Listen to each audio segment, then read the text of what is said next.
More destruction. More disaster. Starting to get nightfall here now, and this is a segment of Berkeley, Missouri.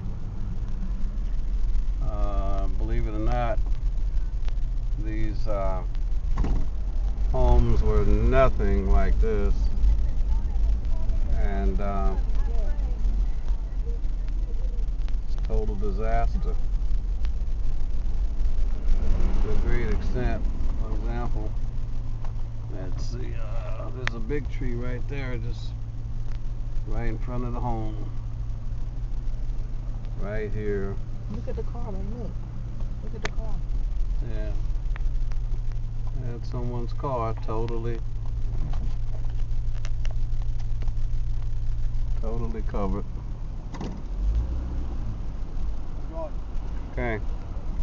Oh my gosh, this is a big tree. This root's as big as this car. We're in a high vehicle SUV. But look at this damage. Yeah.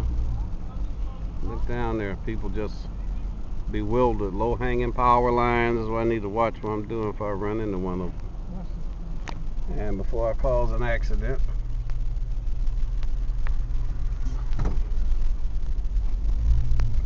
Gross devastation.